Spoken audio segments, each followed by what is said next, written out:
wow, you have a great setup behind you. Is that a little library? Yes, it is. I keep some of my favorite books that I go to quite often, and Mhm. I found them very helpful. And Yeah. a lot of them are, believe it or not, some are older and they're just as useful today as they were when they were first written. So, That's the thing with books. I see you have Obama's book behind you. Have you read Michelle Obama's book yet? no, I have not, but it's on my list of things to read. Okay. That is for Yeah. sure. Yeah. How about Same. yourself? No, same. I haven't read it yet, but it's like right on my list. I think I have an Amazon order out for it. So Oh, I cool. will be reading it. Yeah. Great to hear. Great to hear. Yeah. Well, Duane, thanks for taking some time to chat with me today. I appreciate it. I'm looking forward to the conversation. And I think a good place to start for our conversation is by chatting a little bit about your background. So, can you give me an overview of your career background? Sure. Thank you, Kelly. First, thank you for allowing me to be a part of this podcast. I'm really looking forward to it. I actually spent most of my career in financial services. Started as a teller and then worked my way up to a branch manager, then on to the Federal Reserve Bank, and I worked in business development, selling our products and services in North Dakota, northern Minnesota, and then eventually all of the large banks in the Ninth District. As a Federal Reserve Bank employee, I continued to advance. I advanced to an assistant vice president, started running our cash operations, our treasury for bills, bonds, and notes. Later on, I was promoted to a senior vice president in my early 40s, and was really excited about that and had responsibility for our law enforcement, our facilities, as well as HR at one point as well. I also had responsibility for all of our operations towards the latter part of my career, including the Learning Management Support Office for the entire Federal Reserve System. That's all 23,000 employees in terms of the learning management and training that we were able to provide. In addition to that, my last 3 years at the Federal Reserve Bank, I was focused on a construction project as part of my facilities responsibility. And we were working on a Heritage Landing development site to build a parking ramp based on the challenges with parking in the downtown area, which after about 3 years and going to the committee of the whole, we ended up not being approved in a 5-4 vote. And after that, looking at my career and what else was left, given where I was at, it was time for me to do something else. The reason I say that is that in the 80s, I got my undergrad. In the 90s, I got my master's. And in 2000, I got my doctorate after being a senior vice president for about 5 years. I wanted more challenge. So at this point in my life, I decided it was time for me to do something else. And one thing I do want to mention about that last project, because it's kind of interesting. Now we're about a year and a half out since that decision. What a different place. I can keep thinking about the amount of money we were going to spend developing that land and building that parking ramp as it relates to parking, given what we're seeing today. Maybe in some ways, losing is winning. Yeah, that's interesting. That's really interesting. So you said you're about a year and a half out from that decision. Is that what I heard? Yes. Okay. Yes. Really exciting. Had a chance to work with the city council, a lot with the mayor, and the community. A lot of the business owners were in support of it. So were the residents. And of course, like anything else, there were some people that were not as supportive. But at the end of the day, it was a great experience. I learned a lot, and I'm glad to be a part of that kind of process. It continues to add, what I'll say, experiences and tools to your toolkit. Yeah, great. Well, so when did you join the foundation? I joined the foundation actually in 2016. So I've been a part of it for a few years, and it's really a wonderful foundation. I'm not sure if you're aware of how it started. It was started by Lewis Hill. And Lewis Hill actually is the son of James J. Hill. He is the founder of the Great Northern Railway. And as part of that, and his son, of course, he was interested in railroads. He was interested in mining, which is really interesting. He was also interested in banking.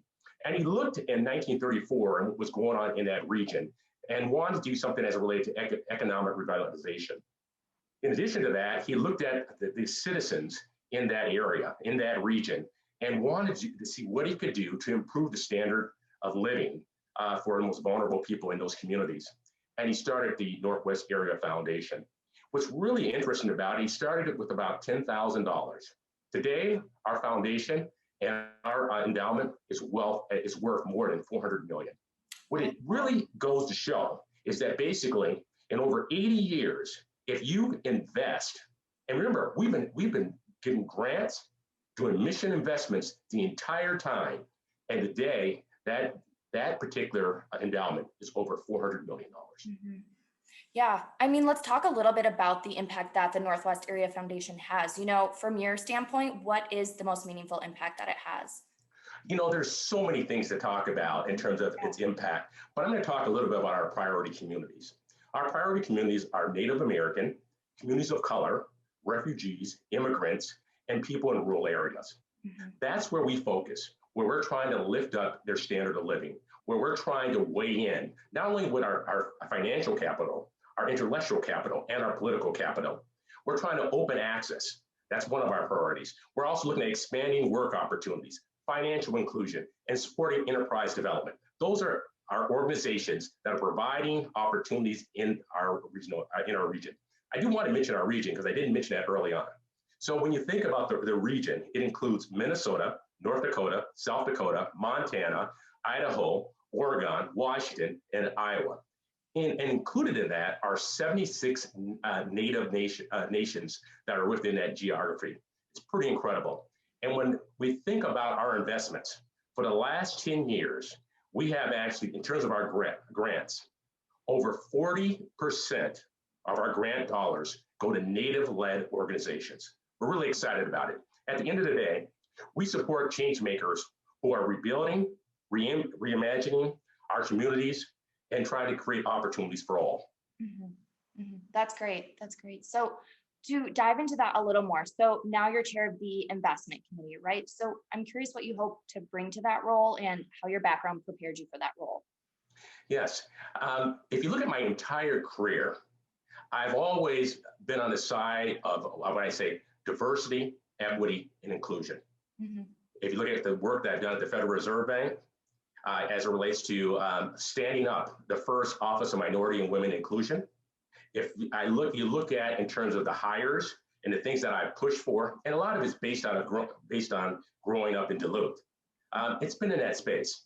And so when you look at these areas, when you look at refugees, when you look at immigrants, when you look at people of color, when you look at Native Americans, in terms of how they've had to struggle for quite some time, if we can somehow use our resources to lean in and to make a difference and allow them to thrive and survive on their own terms. And that's the beauty of it. Not on my terms, not on your terms, but on their own terms.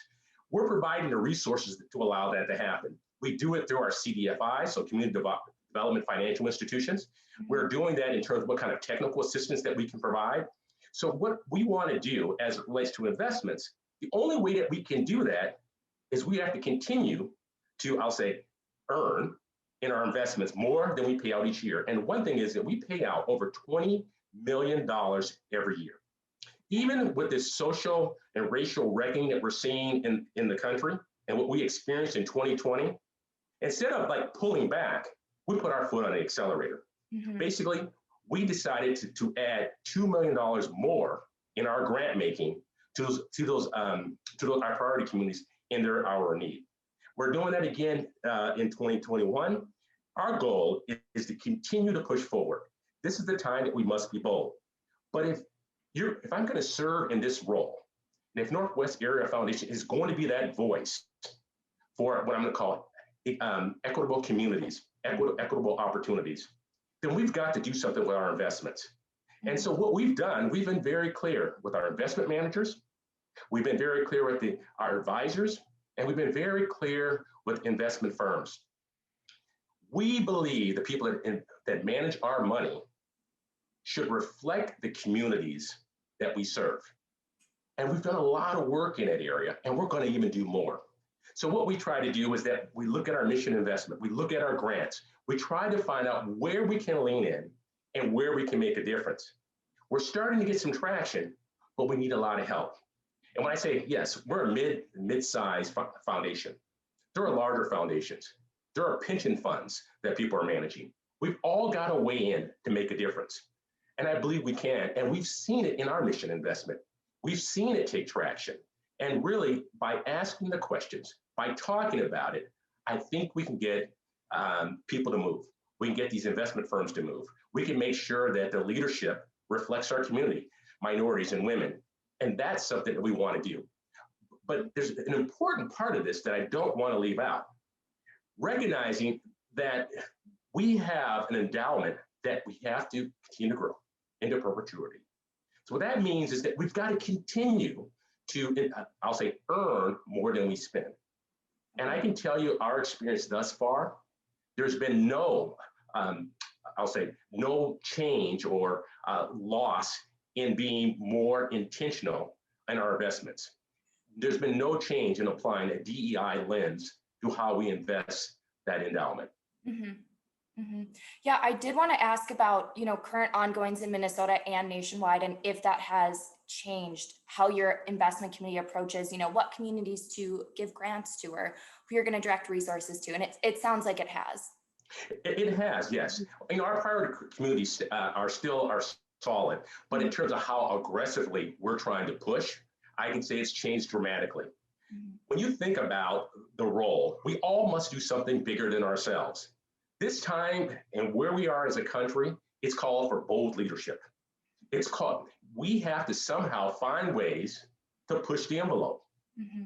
And we look at it from this perspective. If not us, then who?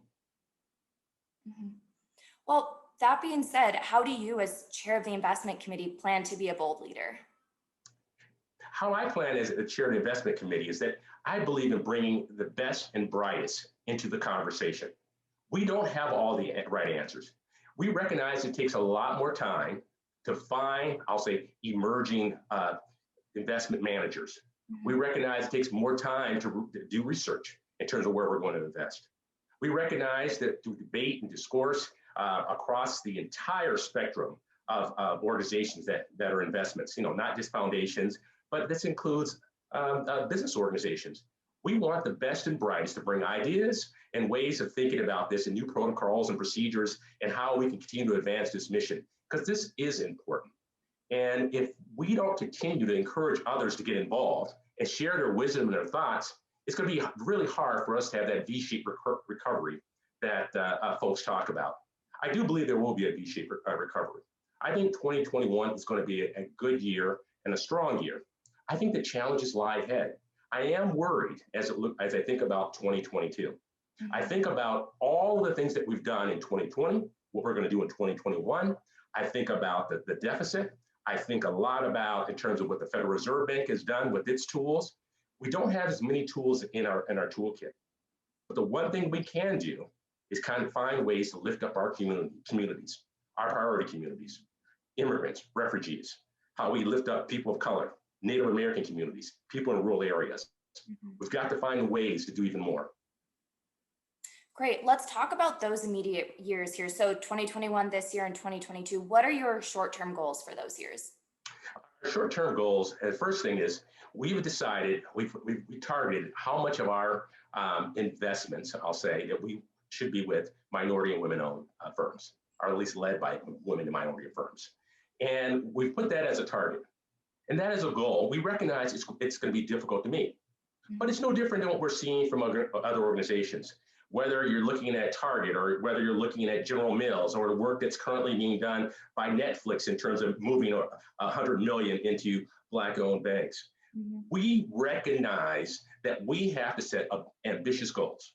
And not only do we hold ourselves accountable, hold staff accountable, but we have to hold our advisors accountable, our funds managements accountable, and hold our investment firms accountable. We all have to be pulling and pushing in the same area, same direction. What are some of the challenges that lie ahead in these immediate years as well? I'm curious what the flip side of that looks like. From my perspective, I think there's a lot of uncertainty, a lot of volatility. And I'll just share a couple of things that tells us a lot. I would say the fundamentals of the economy, there's something wrong with that. Mm-hmm. And how we go about addressing it, I think we'll find out over the next couple of years. But let's first talk about what we saw with zombie companies. Let's talk about what we recently saw as it relates to a company that I'll say, some folks say novice investors were able to increase the value in a way that didn't agree with the fundamentals that people were following. And now we've seen that it's come back down. So what we're seeing here is that there's going to be more issues like that. I already talked about in terms of what the Federal Reserve Bank has available in its toolkit. We're already seeing and pushing some of the limits as it relates to, I'll say, the federal government.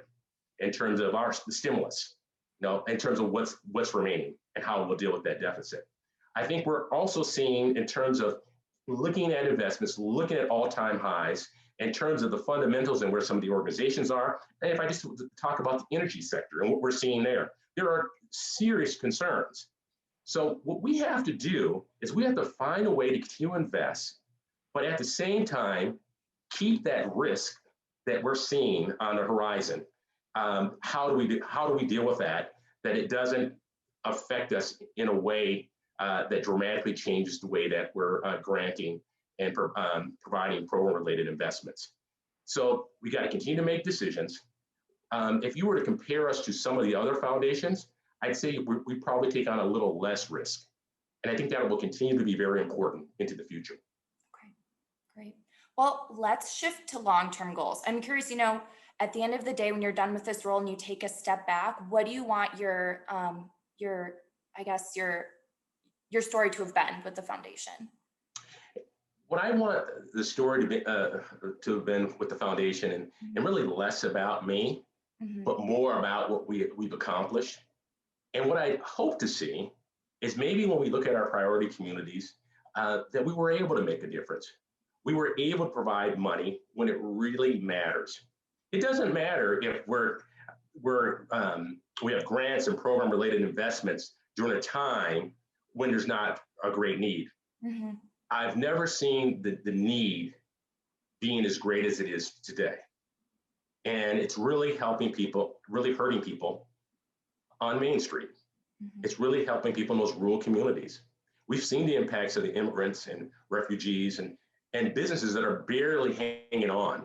So I hope over the long term that we see there have been jobs created in northern Minnesota, where I'm from, that we see jobs created in North Dakota, along the entire region that we serve, that we do see businesses that continue to grow through our CDFIs in Native American communities. I hope we look back on that time period and we've seen tremendous growth, but also a path going forward, that we really have moved people out of poverty to what we're going to call achieving sustainable prosperity. And I think we can do that. And I think we can set the course. And I believe we can change the way our endowment and other foundations and pension funds invest their resources. Because collectively, I think it lifts up all communities. I think it lifts up communities of color. I think it lifts up Native American communities. So less about me and what role that I've played, but I hope it's the structure that we were able to put in place that continues to have that sustainable growth and prosperity. Great. Well, Duane, I think that was everything I wanted to ask you about. So was there anything else you wanted to add in here or emphasize? The thing I want to emphasize is that I think I've said it a little differently. I'm going to say it again. We support change makers who are responding, reimaging, rebranding, rebranding and rebuilding these equitable economies in these areas, our priority communities. And I'm glad to be a part of it. And I've been fortunate to have a great career in financial services and a great education and great experiences. And I'm confident there'll be a lot more. And I hope at the end of my tenure as the investment chair at Northwest Area Foundation, I hope that you actually reach out to me, Kelly, and ask me how it went. And you hold me accountable to the things that I've committed to. Because I'm telling you today, my experience has been that things that I've committed to, I've delivered. And I plan to do the same thing as part of Northwest Area Foundation, which is a wonderful organization. Great, fantastic. Well, I'll contact you at the end of your term. That's the deal. I look forward to it. Awesome. Well, I'm going to hold you to it. Okay, deal. And I'll hold you to your goals as well. So, well, thanks for your time, Duane. I greatly appreciate it. Thank you, Kelly. You have a wonderful weekend. Yeah, you as well. Enjoy your Friday. Thank you. Bye now.